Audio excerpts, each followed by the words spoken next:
This is the Inferno Podcast, the official podcast of UAB Athletics. Blazer fans, this is the place each week to get an inside look into UAB Athletics. This episode of the Inferno Podcast is brought to you by the Alabama Department of Public Health and Pearl River Resort.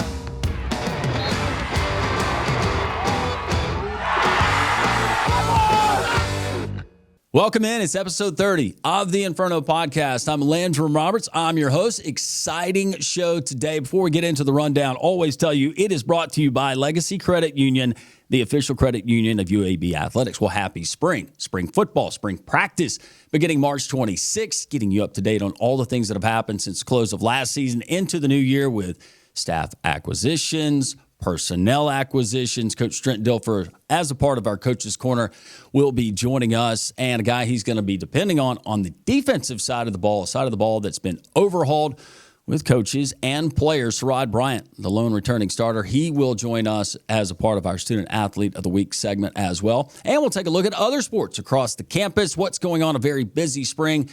Always. All of that and so much more. It's episode 30. It's the Inferno Podcast. We continue. Trent Dilfer here, head football coach of the UAB Blazers. I want to tell you about my friends at Legacy Credit Union. Legacy began as University Credit Union in 1955 and remains committed to UAB faculty, students, alumni, and fans. Not only do they support the Birmingham community, but they are also proud sponsors of UAB and UAB Athletics. Visit LegacyCreditUnion.com and find out why you should become a member today.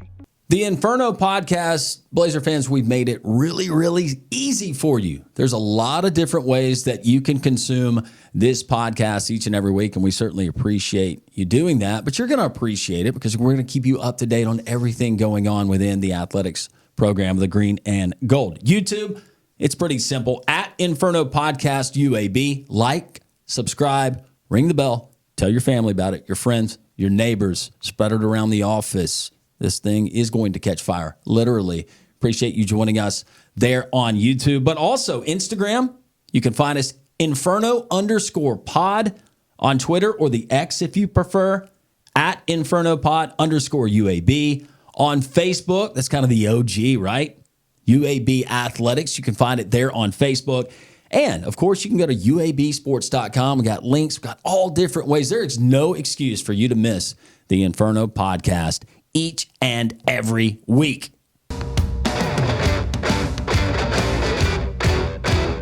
Welcome back into the Inferno Podcast. It's time for the Coach's Corner, and it's brought to us by our friends at Pepsi and Viva Health. Coach Trent Dilfer, UAB head football coach, joining us. How are you? I'm fantastic. Happy March. Yeah.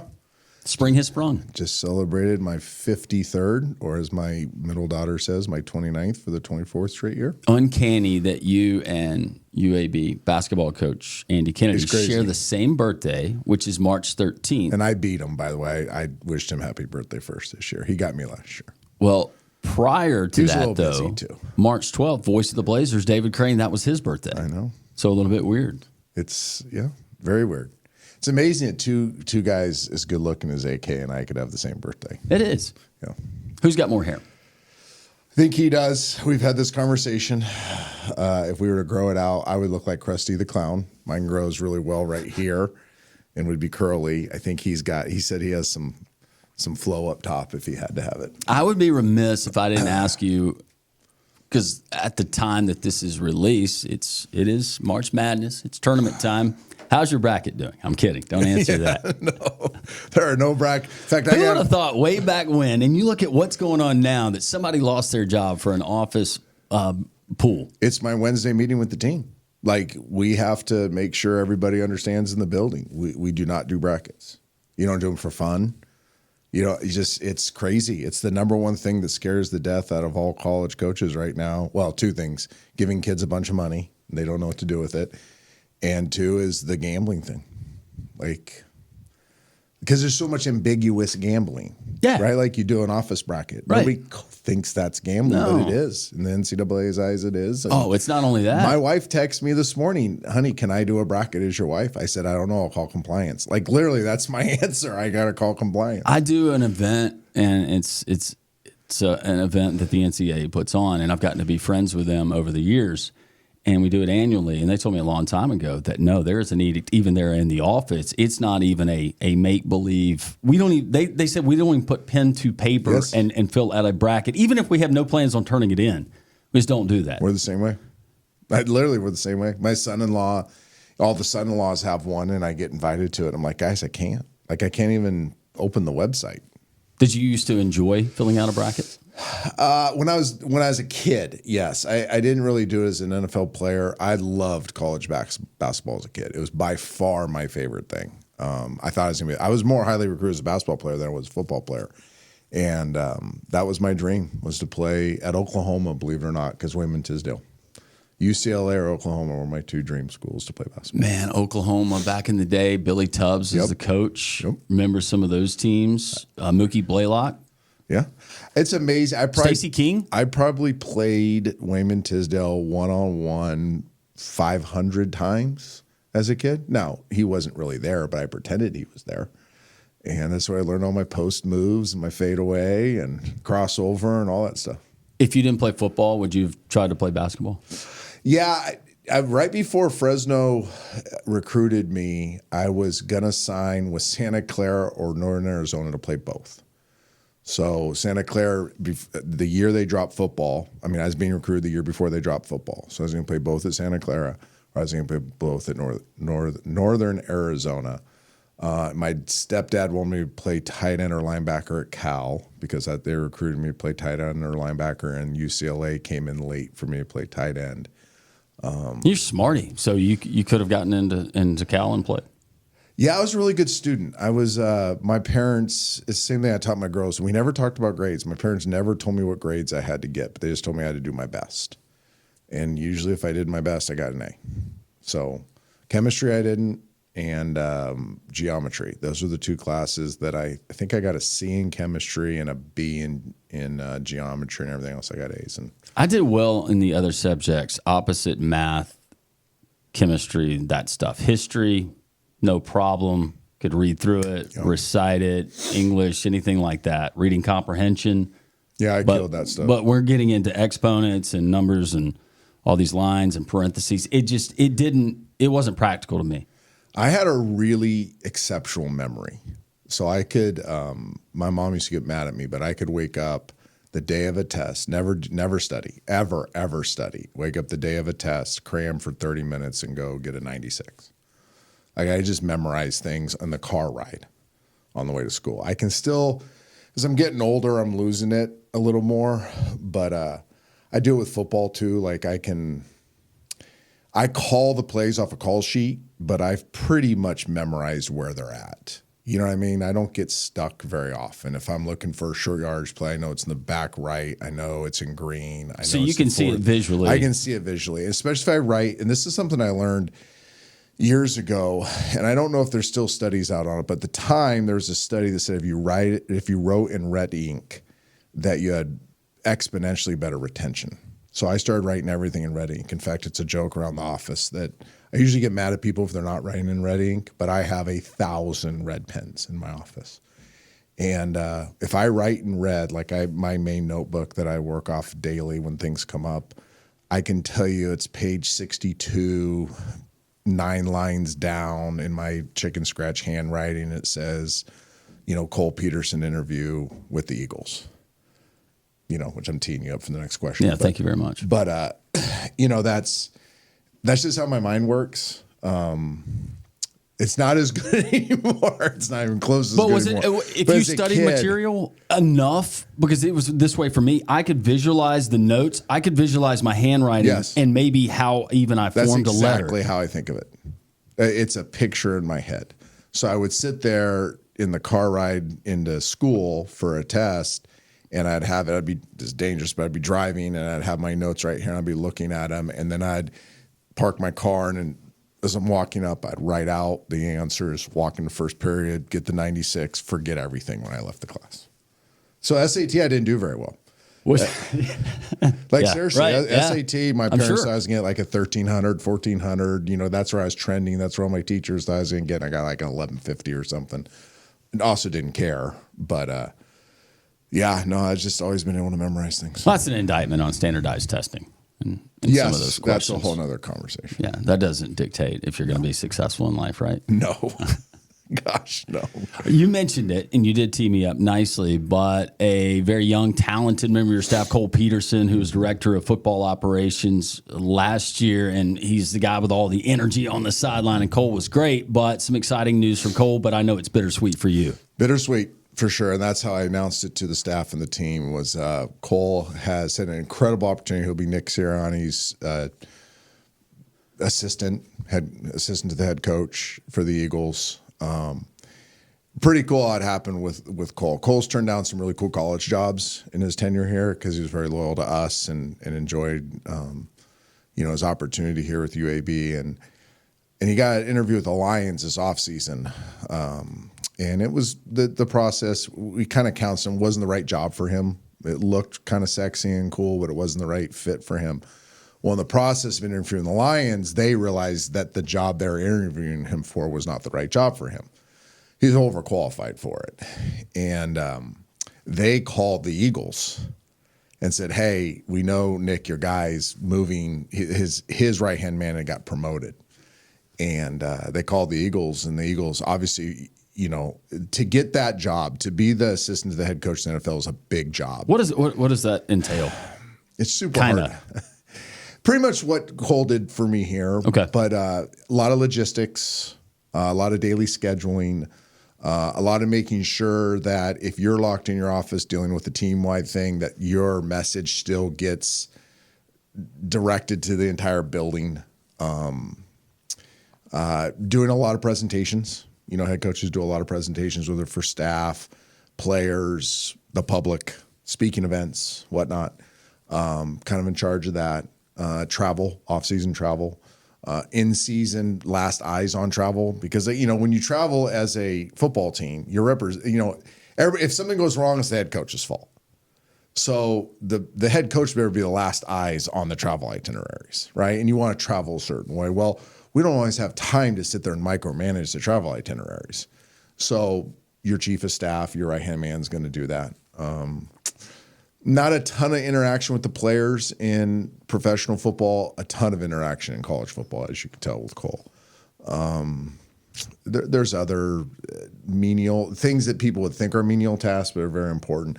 Printing of scripts. Yeah. Making sure that, we print so many scripts for so many coaches for the flow of the day, making sure those are done right. The daily schedule for players, coordinating staff meetings, coordinating player meetings, scheduling player meetings. Like there's just a lot of, think of an executive assistant and an assistant coach kind of packaged into one person and a travel coordinator.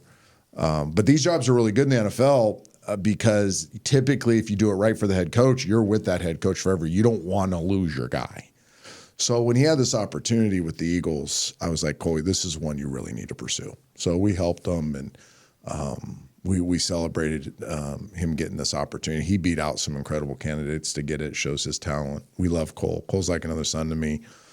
His dad texted me, his mom texted me, telling me how much they appreciated our time together, and we're happy for him. But it's gonna be a blow, especially this late. That's the hard thing. I've lost 19 staffers in 2.5 years to the Power Four of the NFL. For a 7-win head coach, you wouldn't think you'd be losing your people to the higher levels, but we are hiring a high-quality person, producer, and they're attractive to people above us. And I think that's kind of the situation we're in. Is it's like our players, we're gonna recruit and develop and probably launch them to a Power Four. Your Cameron Shanks, your Amari Thomases, those guys. And same thing's happening with staffers. We're bringing in good people, we're developing them, and we're losing them. That stinks for us, but it's good for them personally. That's great for Cole. Congratulations to Cole Peterson and his future endeavors and his future there with the Philadelphia Eagles. Spring starting up next Wednesday. We're going to have the showcase at the end of April, but for spring practice, and you guys, you've been doing the spring showcase, so we haven't had the spring game. Interestingly enough, you guys were one of the trendsetters, apparently, because nobody else wants to play a spring game in college football now. But for UAB, specifically your what would this be, your third spring? Mm-hmm. How much different does it look for Coach Dilfer knowing what you know now going into year 3? Well, I think we're the latest team to do spring ball, and that was intentional with the new defensive staff. You wanted the defensive staff to get, and then we hired a defensive staff and then even lost ones in the midst of that. So we wanted to give them time with their players. When you have, I think we have 20-something new defensive players, you want to give them time to integrate into our culture, into our systems. So we're late. That's number one. I'm going to keep it last year. So we've done 2 models. We've done the Saban model, which is that was year 1, which is the 15 practices over 34 days and use spring break as part of that time. So really make it 43 days. And then last year we crammed it all into 3 weeks to kind of replicate what an in-season schedule looked like. That's my favorite. That'd be the way I'd prefer to do it in future years, but I didn't want to do that with the new staff because you want to give them the day in between. So we'll go back to the earlier model where we'll spread it out. We'll basically have a practice, then what we call an OTA day. It's really not an organized team activity, but they have a meeting, they have a lift. They do a little football and a lot of strength and conditioning, and then we'll be back to practice the next day. But it gives the defensive staff time to review the film, to get their players some materials at night for the next day's practice, yada, yada, yada. So it helps the install pattern a little bit better. But in terms of physicality, I came in year 1 because I had experienced this in the NFL, and I experienced it. This is how I hardened my high school teams. It was carnage. I truly set out to see who was the strongest. The strongest will survive in year 1. And what I learned was you're dependent on so many veterans that even though they're in college, their bodies do break down. And I was like, ooh, that was probably a mistake. So last year it was more of a, pad, shell, pad, helmet, pad, tone down on some physicality. This year I'm probably going even less physicality. There will be days that are highly physical.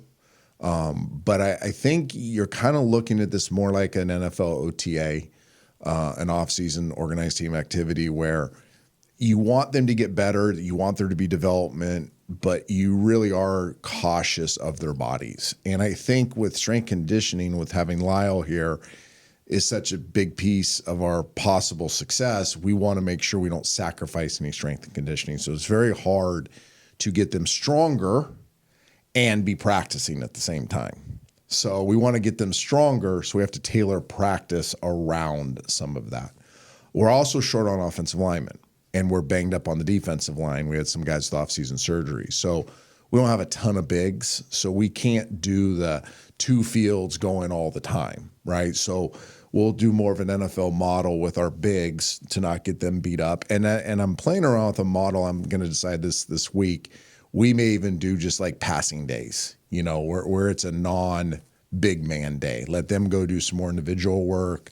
Let them rest their shoulders, and believe it or not, their wrists and fingers get so gnarly because of the contact all the time. So give them a little bit of a break with the physicality and work more on the shell of the offense and defense. So not that we just want to throw the eyes out of it, but maximize the ability with the skill position players and kind of rest our bigs. How much, because the last time we talked, the portal that had ended, and there were a lot of guys, you had seen their film, you'd seen their measurables, but you didn't really know what you were getting. You said, I really haven't seen them. Have you been able to see very much in that time since we last spoke and now? You don't want to get tricked by the Underwear Olympics, right? And that's really what this has been. It's been the Underwear Olympics. We're doing a lot of movements. We're doing a lot of things where you can go, okay, I can kind of see that guy's athletic profile, but they don't have pads on yet. So I'm kind of holding off and waiting to see how they move in pads. But they're a stronger bunch for sure. Like the one thing, along with the football character that I've talked about, we really wanted a stronger player. If you go back and look at the film, we've had lots of issues, but one of the issues that shows up more often than not is the strength disadvantage we've had at times. And Lyle and I have made a real point of emphasis, really started in the beginning of last year, but we got to make sure that we're recruiting a stronger player. You can only get them so much more strong once they're here, right? So we want to recruit and you're not just recruiting high school kids anymore, right? You're recruiting a young man. So we want to make sure that their power outputs, their physical strength is better than what we've had, and this group is much, much stronger. And we'll have plenty of time to talk throughout the spring and the early part of the summer as we lead up to the 2025 season. Uniforms. Yeah. Look good, play good. Well, I think, I didn't realize this, and this is somewhat of an apology. I never intentionally try to take gold out of anything. Oh, God. You know what I mean? Yeah. This is where we air stuff. So. But I've heard the voice. I think what I'm trying to say here is I've heard the cry of the fans. Why do you hate gold, Coach? People really think that. No, that somebody told me that. No, I know. So I've listened, and instead of being defensive, I'm like, well, first of all, I don't. I'm going out of my way not to wear gold around you. So we are looking to bring back the gold helmet. We're very close to doing it. I'm excited about it. We are changing the look at times. We do love the home green helmet with the green jerseys. Our players love it. Home green with a white blazer? With the white blazer. Yeah. But we also want it to be versatile enough to where we can wear gold with that. And that takes some tweaking of the uniforms. So we're tweaking the uniforms. We'll finalize it by the end of the week. Will there be a retro uniform at any point? We've thought about it. There's a cost to this too. We don't have unlimited resources. I'm going to spend your money for you, Coach. Oregon here and have 20 different uniform combinations. So off a limited uniform budget, we still have to be creative. But we're going to change the Smile Mile look as well, which is the black jersey. So that's exciting. I think the fans will like that. And so we're looking to do something that our players love, but also the fan base, the loyal fan base loves as well, because I've heard the people's cries, and I want to respond to that. He's a man of the people. So a lot of people that are watching now, and I've heard this too, I want the gold, bring back the gold. The gold. And for the record, you have nothing against gold. I have nothing against gold. It was honestly it was a cost thing early on. Well, there was a theory that went with it, and I can't remember. It was an outlandish theory. Well, this other thing, too, is the gold changed. This is the number one thing. Under Armour changed their Vegas gold, which is our gold on our uniform. It did not match the helmet. So day one, not that I had anything to do when we took over the program, but one of the things I had to do was get new uniforms. And part of it was the change of the Vegas gold with Under Armour and the gold helmet.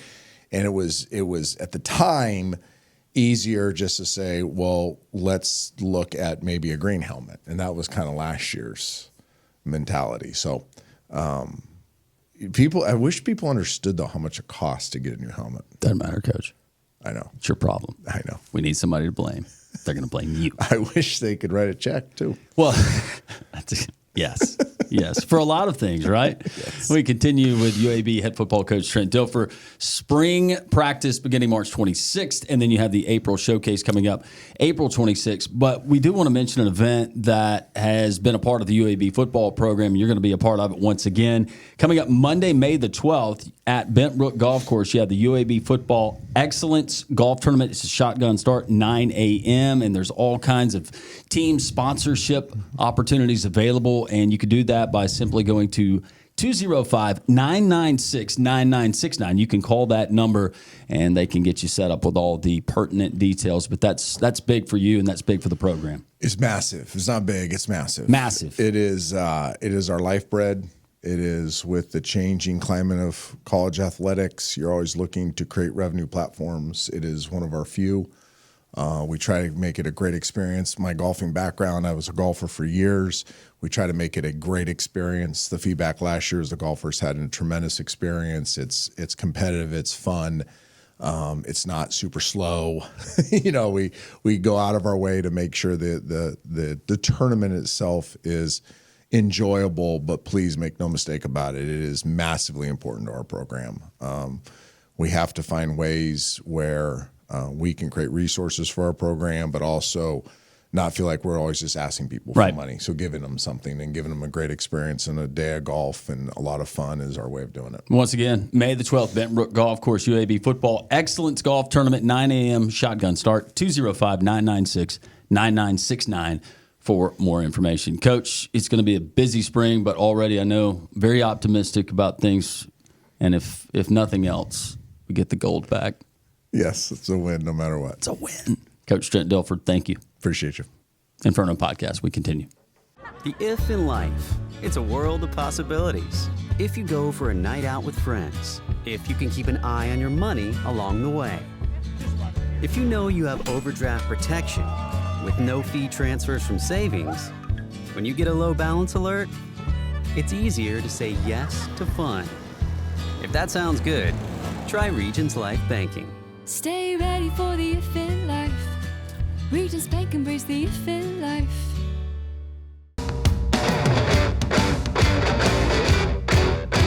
Welcome back into the Inferno Podcast. Landrum Roberts once again being joined by UAB head football coach Trent Dilfer, and a guy that, Coach Dilfer, you're going to be depending on a lot this year, our student athlete of the week, and it's Sirad Bryant. Sirad's going to have a huge burden on his shoulders this year. He's the only returning defensive starter, was one of the key contributors for us on defense last year in a disappointing season, but played at a very high level. A guy with great competitive temperament, high skill set, a guy we really tried hard to retain. We were able to do so. Could be at a lot of different places, chose to come back. So his loyalty means a lot to us, and we'll build the defense around his skill set. Sirad, you've got already one season with the Blazers under your belt, but let's talk about prior to that. And you started your career at Georgia Tech. Of course, you're there from the state of Georgia. For folks that don't know, your brother is Big Cat Bryant, very talented at the college level, now in the professional ranks. And then Montravius Adams, another defensive lineman that made his way in the college ranks and in the professional ranks as well. But describe your career, the transition from playing at Georgia Tech in your first couple of seasons to last season for Coach Dilfer at UAB. Starting out at Tech, it was a bit different. School there was just coming off of COVID. I would say school was like hard. I'm not gonna lie. I was not expecting Tech to be that hard, but we had to attend classes, and I had like 5 classes, so I was taking like 15 credit hours, I say, and like balancing that with football, hardest thing ever, because in high school it wasn't that hard, I would say. So that was one thing coming from high school to Tech, and then I would also say from coming to UAB. The biggest thing I would say is, like, we have online classes, so that kind of helps me out, like, be more in tune with football. So, yeah, that I would say, and also like the nutrition. We got good nutrition here. Like I can eat like I want to. We got a little snack bar, and like at Tech when I was there, at least, like the snacks that we like weren't there. So you feel me? What were some of the snacks? We're not trying to hate on Georgia Tech nutrition, but what were some of the snacks? I would say like the Fruit Loops. I meant the Frosted Flakes. Frosted Flakes. Yeah, the little small box. Yeah. Yeah, I don't like Frosted Flakes. Like, I'm not a Frosted Flakes guy. I'm not either. We got Cinnamon Toast Crunch at UAB. You feel me? I love those. I wake up in the morning, put me some almond milk on it, and, get it going. You're in touch with your kids, right? I had 3 daughters. Yes, Cinnamon Toast Crunch, for sure. Way over Frosted Flakes. What if they made the dust? And I don't eat, but like the bottom of a box of Cheez-Its, and somebody told me the other day, if they would make just the dust that comes in the bottom of the bag in the box of the cereals or different snack foods, and somebody brought up Cinnamon Toast Crunch, that they would just sprinkle that on everything that they ate. Oh, yeah. You'd be game for that? I do that. All right, so last not everything. Sugar on everything. Not everything. No. It's no different. No, let's. not everything. We got a wound up Sirad Bryant. You might weigh a little bit more. What are you checking in at right now? 215, 210? Like 210, 215, between those two. Is that where you want to stay? Yeah. Or probably just be like 210 or just like 208, so I can be, move faster, get better with my twitch muscles, and, just be a more athletic guy. Coach mentioned you're the only starter coming back on that side of the ball, an overhaul on that side of the ball this past season, Coach. And he's going to be a guy that you're going to be pointing to as one of your leaders. Yeah, massive overhaul. And without, I'm trying not to bring up last season as much as I possibly can, but obviously when you're not as successful as we like to be, we have to make changes. So part of that was natural attrition. We had a lot of seniors that moved on. Some of it was forced attrition. And with the new defensive staff, I really wanted them to come in and evaluate every position. So Coach Russ and his staff were able to evaluate the positions. And Sirad's a guy that has such great versatility. In this defensive structure, That's an NFL-based defense, four-man front, but the secondary has to do a lot of different things, so you need versatility. So Sirad's size, his physicality, his coverability, his ability to play zone and man, and then be able to come an extra hat in the box, and that's when he plays the next level, he's going to have to do those things as well. So you got to play half the field, you got to play the whole, you got to play down as a sky defender, you got to be an insert defender, you got to be a linebacker certain times and dime nickel structures. His ability to play over a tight end, a bigger slot. He's just a really versatile player. He's got great competitive temperament, like I mentioned. He's got great work ethic. He's got natural leadership skills. So, like all of us, he's chasing his best. He's trying to get better. Some things he's identified he wants to get better, both mentally, emotionally, and physically. But we're all in that boat. So yes, we're we all are trying to get better. Yeah, that doesn't stop with football or any particular age. Sirad, without going back and getting too much into last season on that side of the ball, we all were a part of an event just a couple of weeks ago, and I had a chance to kind of bend your ear and ask you about some of the changes and how it was going thus far, because spring practice, you guys kick off next Wednesday. Mm-hmm. But you said that you absolutely loved it. Describe some of those changes that you've noticed at your position with your position group. Okay, yeah. I would first of all like to mention Coach V's. We with Coach Cox leaving, we Coach Dilfer promoted Coach V's to be the safeties coach, and everything he done taught me up until this point, man, I believe in him. I believe in his scheme. I watched games that he's coached in the league, so I really trust him, and I'm ready for what is to come. And also, I would say the guys that Coach Dilfer brought in, Nigel, Denver, Jalen Cheek, those just three guys, but there's many more that he brought in that will help us this season. But yeah, those guys have a crazy work ethic too. They do a lot of great things. As I've been watching, I'm just ready for spring ball to start so we can all put it together so I can see how guys move and stuff like that. But right now, those guys look real good. Coach, he looks the type, obviously. Mm-hmm. You see him, and he passes the test getting off the bus. As far as different guys, different positions, that side of the ball, what did you and your staff identify was the need? Yeah, it was difficult because this has become a money game. Yeah. So as I've explained, you have to kind of be the Oakland A's to a certain degree, and you had to find value. And the way you do that is you find an older guy that's kind of has a more professional mindset on the portal and what we call free agency in college football right now, where money's important, but it's not the driver. And so much of this conversation is the driver is the money, and if they're motivated by money, they're going to become more what they were before they got it. And really what you want is a guy that wants to compete, that wants to chase his best, that wants to be part of something special, and then deserves some money because the pelts he has on the wall.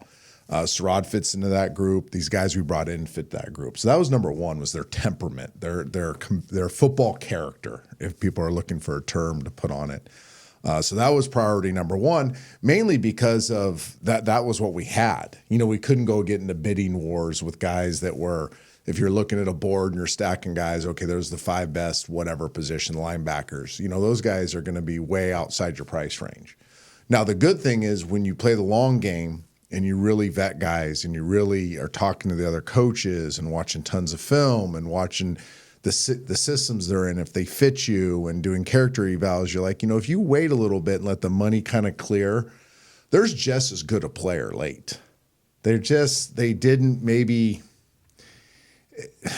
I don't even know how to say it. They didn't market themselves the same way because they were looking for a fit, not a paycheck. And we really found guys that were looking for a fit.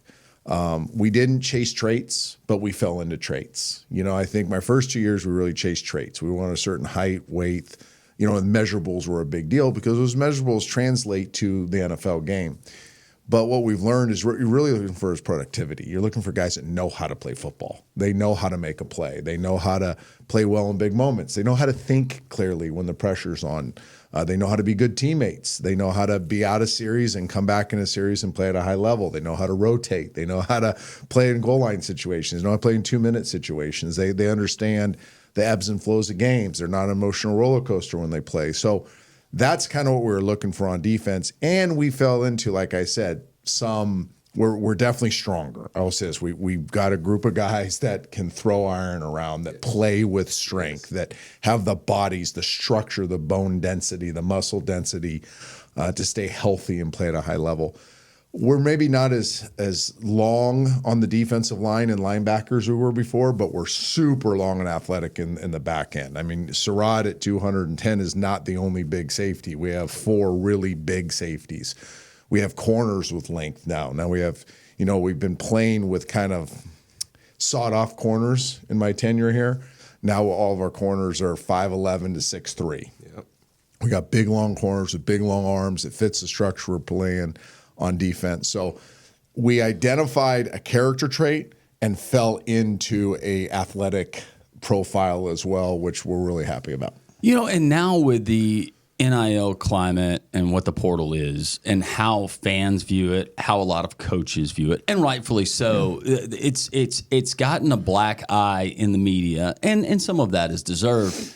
But we think about those guys that have just secured the multi-million-dollar deals, or maybe the rumor that this guy's holding out because he wants more money. But that's not a case across the board. You have a lot of student athletes, and whether it's Sirad or some other guys that are at UAB or other places, and it could be a Power 4 school, maybe they're on the NIL roster or when they go down the spreadsheet, those guys are not securing the $1 million deals. I asked Sirad what was something from a student athlete's perspective that we don't think about, because we rarely hear from the student athletes, because a lot of it is kind of cloak and dagger. And Sirad, what you told me, just some of the personal life skills that NIL has afforded you. Go through that with some of our listeners and our viewers. I would say, of course, I'm able to buy more stuff, but right now I actually take into account about my NIL. I actually plan and I budget my money, since I'm in financing right now for my major and stuff like that. So I try to, make my money work for me, so I don't just be like a sitting duck with my money. I'm trying to actually build something. I'm trying to build generational wealth one day. So I'm just trying to continue to teach myself how to plan and budget the proper way or the right way, so I can just be successful. And I would also say, with the NIL coming along, and I'm just getting started with it and stuff like that. But I also heard about taxes being paid. Yes. And I've never paid Did that taxes. this weekend. That's a whole lot of fun, isn't it? Super fun. For my mom, I guess, but it's not fun for me. It's interesting. I'm glad you're asking this question. More student athletes need to be asked about this, because it's a burden. Everybody goes, "Oh, I want all this money." Great, get some. Let's see what happens. Yeah. It makes you more what you were before you got it. Everybody better listen right now. If you're a young professional and you're trying to go to Wall Street and you're a turd right now, you're going to become more of a turd when you start making that money. Money can work really well for you, and it helps convenience in life, but it also is a toxin. It also can erode you from inside if you're not careful. And I think that's one of the real dangers isn't being talked about. You're giving young people a ton of money, and they don't have the skills to deal with it. And I was one of them. We were 22 years old, and they handed me a $5 million check. And I was like, that sounds great. And it's afforded our family a lot of luxuries in life. But we went through a 4 or 5 year period of time where it probably made us worse. I wouldn't have been worth killing. It was just, it's hard to deal with it. And I think these young people need people in their lives that will definitely reward them for what they need to be rewarded for, but also educate them in the journey of learning how to deal with their finances and learning to make their money work for them. Like Sirad said, learning how to save, learning how to give, learning restraint. I think that's one of the hardest things. I mean, if you love sugar and somebody puts a bunch of Skittles and Sour Patch Kids in front of you, it's going to be hard not to put your fingers in them and put them in your mouth, right? It's the same way. They need to learn how to say no to things that they can have. And that's a really hard thing for a young person to learn, which is, okay, I now have a little money in my pocket. Man, I really want those J's. But I got to say no to those J's because I got to save some money because taxes. I got to save some money because my car might break down. I got to save some money because something might happen to my apartment. I got to save money. You got a girlfriend too, right? Yes, I do. So that's a big chunk. We know how expensive they are. So like it is very difficult for these young people. And that's the thing I'm most scared of with this unrestricted 2 times a year free agency is we are going to unfortunately give too many young people something they're not ready to know how to deal with. Sirad, not specific to the UAB locker room and what's going on as far as NIL deals, but you're in tune with other college athletes, and you've been at Georgia Tech. You played in another school. How common is it for guys to talk about their deals amongst each other? I would say it's real common.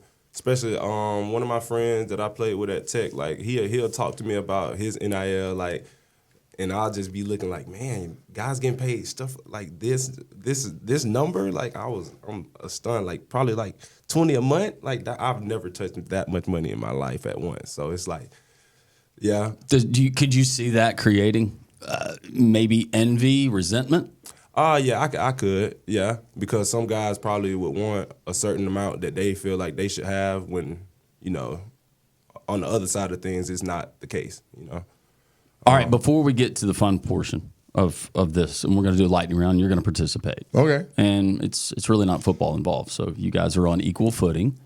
Maybe some of the questions generational. But what do you want UAB fans to know as spring practice is about to start? We got the showcase coming up in late April 26th, right, Coach? Correct. But what should they know, particularly about that side of the ball this year? We're going to, like Coach Rush said, we're going to be the biggest turnaround defense in the country.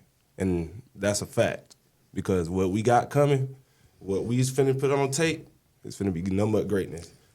Love it. Sirad, Bryant, Coach Trent, Dilfer. Makes me happy. I know it doesn't. It makes a lot of people happy. It's time for the lightning round. We've got questions, and you just rapidly fire them. I might have a follow-up for you to explain your answer, but here we go. All right, Sirad, we're going to start with you. I think I know this answer. Talking or texting? Talking. Texting. You'd rather text. And you'd rather talk. That is so weird. That's opposite, right? I'd rather have in person, to be honest with you. But like, if I'm gonna communicate with anybody but my family, I'd rather text. Do you like emojis? Do you use a lot of emojis? I love emojis.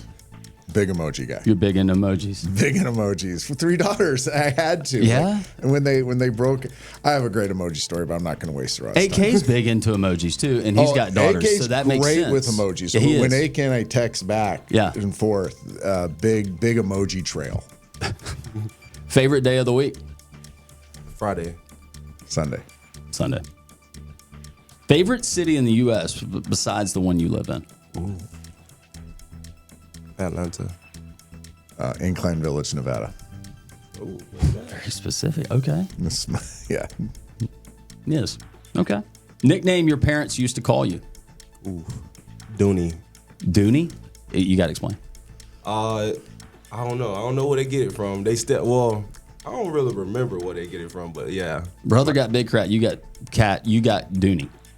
I like that. Can I call you Dooney? Yeah, you can call me Dooney. I like it. Dooney. I've never heard that. Trent or Boy? Trent or Boy? That's what Trent or Boy. Like it was one thing. It was with my dad's offensive linemen started calling me when I was the ball boy when I was like 10, 11, 12. Nice. That's what's up. Okay. I will not be calling you. No, I don't think anybody calls me that anymore. Anybody's going to be doing that. All right. Would you People rather call me a lot of bad things, but would you rather be able to speak every language in the world or be able to talk to animals? Ooh. This is a great question, by the way. I think about this all the time. I like to be able to speak every language. Really? I want to talk to. I want to know what animals. Dogs think so You bad. Right, right. Yep. It kills me. I am not a bit. I don't spend 8 to 10 minutes a day on Instagram is what I try to hold myself to. But easily I could go down a rabbit hole on a weekend and spend 25 minutes watching dog videos. And all I think about is what are they thinking? It would save a lot of, number one, it'd save a lot of vet bills. Yes. What hurts? What hurts? Last night I couldn't tell if it was like a skin tag on Nala or if it was a tick. Right. And I could have just asked her. Yeah. instead of like twisting the thing and realizing a skin tag and be like, I gotta stop. Well, no, I'll let you know real quick. No, lets me know, yes. If it's a tick or if it's a skin tag. But you said speak every language in the world. You seem like you're a little bit of a Casanova. Yeah, You're I romantic. like to do that. Be able to go somewhere and just speak. He is kind of a Renaissance man. You know, we were talking in the car a little bit on the way over here, and Sirad has some Renaissance man to him. I could see him being a world traveler after he plays in the league, got some money, like hit the European scene for 6 months. I could totally see Sirad doing that. How long does it take you to get ready? Like 25 to 30 minutes. 25, 30? Really? That shower to walk out the door? Okay. What takes so long? I'll be having my clothes laid out. I'll probably, when I get ready, when I first wake up, I read like my goals for the year. Yep, you're telling me that. Yeah, I read my goals for the year, then I pray, and then brush my teeth, get in the shower, jump out the shower. So that's including your quiet time? Yeah. Okay, that's a different question. Okay. Well, if you're including kind of solitude, which we're trying to teach our kids to do, it's a big point of emphasis in the program, something I've based my life on. I'm up at 5, leave the house at 6:20-ish. But actually getting ready. Yeah. I don't have any hair. I mean, it takes like but still, but you see, you play it off. 8 minutes. You play it because you wear very fashionable clothes, but you wear the clothes where you want everybody to think you don't care, but you do care. That's the thing. You do care. That's a good and call. that's why I wanted to ask, because you might not have hair, but I think that you are making sure you're put together before you walk out. I look for slimming clothing, things that don't make me look like a pear. At 53, I still want to have some type of athletic body. But you got the frame, Coach. You got plenty of room for it. For a guy like me, I have to keep it off, or I look like a perfect circle. I once had a teammate late in my career. I'd put on some weight in the off season, and he started calling me pear. Pear. Because my body started looking like a pear at 35. I said that could never happen to me again. That's so good. And there's plenty of follow-ups, but I know we're limited on time. Let's go to first celebrity crush. Zendaya, because I used to watch Shake It Up growing up on Disney Channel. Okay. Oh, I forget her name. We're around the same age. You're a little bit older than me. Mine was Alyssa Milano back on Who's the Boss. I can't remember her name. She was in a movie. Gosh, I can't remember her name. My wife and I actually were talking about this movie a while back. Was it Blue Lagoon? No, that was Brooke Shields. Brooke right? Shields, yeah. That was a little before me. My parents wouldn't let me watch that. Nicole Eggert. No. I can't remember. I can't remember the movie name. I can't remember the movie name either. This is what my wife and I are trying to talk about. That was just the one that I thought of. I had a lot of, but I guess that's the one I can remember is watching that show and go, man, I would really love to go steady with her. Walk around. Yeah. Well, didn't we say walk around? Oh, well, yeah. Wasn't that part of it? Like, I want to walk around with you? Well, your parents dropped you off at the meeting place, and then you just walked around. You just walked around? You just walked around. Yeah. And now they call it talking, I think. Mm-hmm. Yeah, talking. We used to go to the mall, Sirad. Oh, yeah. That was a big deal. Did you roller skate? Yes. Yes. Roller skate. The roller skate. Roller skating was big. That was a big deal. Yeah. Okay, both of y'all know how to skate? Yeah. I don't know how to skate. You don't know how to skate? I don't. You'll pick, it's not going to be real hard for you. You're kind of an elite athlete. You're going to pick it up real quick. I got an idea for something you guys can do fun during the spring. Do a little roller skating? Yeah, and we'll film it. Yeah, but all our coaches, anytime we try to think of anything fun, the building has 48 staffers and 10 of them. What about a twisted ankle? They're going to fall and hurt themselves. You can't plan anything in a college football or NFL building without all the skeptics coming out and saying they're going to get hurt. We had a water balloon fight 2 years ago. You weren't here for the water balloon fight. It was after spring ball. There was backlash on that? Yes. Oh, What? somebody's going to get their eye. And I'm like, are you kidding me? They're water balloons. But yet it's always something like the sky is falling mentality with athletes and doing anything fun. So if I said roller skating, oh gosh. So we're not going to. And I can think of 3 coaches right now. I know exactly who they are. They're like, no, coach, you can't do that. You're going to get hurt. Well, we'll put you in full pads. That's fine. Just in case we fall. I'm not sure what we're going to do. We'll This. a live goal line drill, but we won't let them roller skate. You get crazy, not goal line. Sirad knows I like some goal line periods. That'd be fun. Yeah. What's an interesting food combination that other people think is weird that you like? Sugar on my spaghetti with ranch. What? Sugar on my spaghetti, and then add ranch after I mix it all together. Yeah. I'm gonna let that one settle. Yeah, it's your deal. It's your taste buds. Y'all gotta try it. Sugar on the how much sugar? Like one packet, or are you taking a spoonful Probably like a spoonful, or probably 1 or 2 packets. on the spaghetti Not too sauce? much. Yeah. So red sauce, and then you're putting ranch on the top. Wow. This is taking me back to the scene in Elf, where Yeah, that is very where elfish. Buddy is just he's syrup. putting Maple the syrup all on over the everything. noodles. Yeah. Just give it a try. What about you, Coach? I like chips on sandwiches. I don't think that's uncommon though. I thought it was No. weird, but then I've seen other Give a people little crunch do it. to it, little texture. Pretty much any sandwich, I'd like to throw some chips in there. Oh, I grew up off those, Coach. Yeah. I started peanut butter and jelly with Doritos in the middle. Have you ever done that? That was pretty good. Peanut butter with Doritos? Yeah, peanut butter and jelly with Doritos. Oh, that's not bad. Yeah. I've got a weird combination, but I got it from my grandfather when I was young, and it was green beans and a little bit of mayonnaise on top. Yeah. Interesting. Yeah. I'm glad you did not react the way that most people do, and I appreciate that. No, I don't judge people. I got Yeah, a lot of well, weirdness well- and I got a lot of issues, so I'm not going to judge other people. Okay, I don't know why I thought of this, but this is so. Batman is to Joker, as Sirad Bryant Dooney is to Deadpool. Deadpool. Why is that? I would say, you know how he can't die? Mm-hmm. I can't get tired. Okay. Okay. That actually means Interesting. this is the kid next to me that we will go through a brutal practice where I'm tired watching them practice, and then he'll stay out for 30 minutes after practice. He doesn't get tired. Don't get tired. He really doesn't. We're doing these morning winning edges, which are basically torture. Is that a fair way of saying it? Yeah. It's legal torture.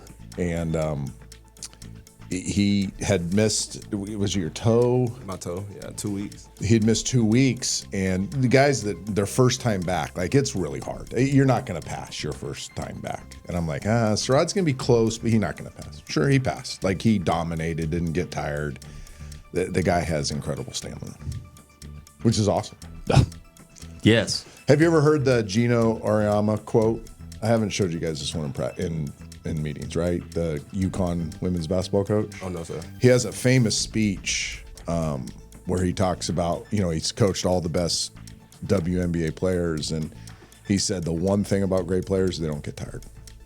He says there's a lot of other formulas, there's a lot of other traits, a lot of other things, but the one common denominator is great players don't get tired. So is that a natural thing, just God given? You've just never gotten tired? Yeah. Have you watch Yaks? Now unfortunately his career is over. The one thing I noticed about Yaks the last 2 years, watching him pretty closely, is he's got a great skill set. He's gotten a lot better. He's going to play in the NBA for sure. But the thing that impressed me was for as many jobs that he does for AK in that team, he never gets tired. No. That was the one thing I'm like, that kid's going to play in the NBA.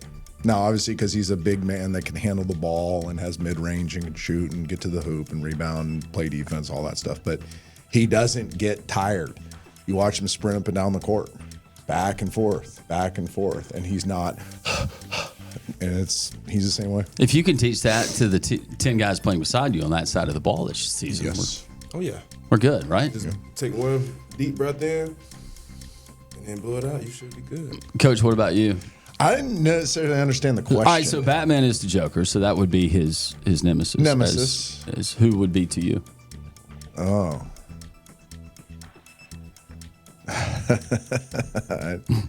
I don't know. I've never thought about that. Myself, I get in the way. That was my answer. I get in my own way more than other people. I have learned my most successful times of life when it's me versus me. Yep. And that's what I'm trying to get these kids to understand. It's every day there's the battle that you wake up and it's you versus you. And if you can win that battle, you're going to be okay. All right, Sirad, Dooney, Bryant, we've got practice starting next Wednesday. We're going to kick off the spring. One last message for the Green and Gold faithful. For the UAB fans, hey, we're just ready to put on the show for you guys for spring showcase and for the season. And I hope all y'all have a great time watching us. And shoot, I'm just ready. I'm just ready for the biggest turnaround in college football, man, so y'all can believe it. He'll be the one that never gets tired. Love it. Sirad, thank you for joining us. Thank you for having me. We continue. It's the Inferno Podcast. As UAB athletes, there's nothing we like more than the roar of the crowd. Around here, we say we win as one. One. And to keep cheering for the green and gold. There's one thing we need from you. Ask your doctor about an RSV vaccine. And help protect everyone. Our littlest Blazers and our most seasoned fans are most at risk from RSV. Ask about your RSV vaccine today. So we can all stay in the game. And win as one. Welcome back into the Inferno Podcast. It is time for This Week in UAB Athletics. As always, that is brought to you by the Alabama Department of Public Health. To help protect all UAB fans, ask your doctor about your RSV vaccine today so we can all win as one. Baseball drops 2 of 3 last weekend. Tough series, very good Middle Tennessee squad. Coach Casey Dunn and the Blazers back at home. 3-game series to open up American Conference play, hosting the South Florida Bulls. Friday, 5 p.m. first pitch, Saturday at 2 p.m., and then Sunday wrapping up the series with USF at 1. Meanwhile, Coach Taylor Smart, softball, they're on UAB's campus this weekend as well. Friday, 5 p.m. first pitch, Saturday at 1 p.m., and then Sunday, first pitch slated for noon. Women's tennis on the road at North Texas. They're in Denton Friday at 2:30. Saturday, they'll take on Tulane at 10 a.m. Men's tennis is at Charlotte on Friday, and then Saturday they travel to the state of South Carolina to take on Furman. Men's golf Friday and Saturday, they are over in the state of Georgia, Statesboro to be exact, for the Schenkel Invitational. You have the MEAC Championship in bowling as well going on, that in Raleigh, North Carolina. For a comprehensive look at everything going on with UAB athletics, you can always go to uabsports.com for all of that information and so much more. We appreciate you joining us each and every week here on the Inferno Podcast. Have a great week. We'll talk to you next week. It's the Inferno. Thanks for joining us. This is the Inferno Podcast, the official podcast of UAB Athletics. Blazer fans, this is the place each week to get an inside look into UAB Athletics. This episode of the Inferno Podcast is brought to you by the Alabama Department of Public Health and Pearl River Resort.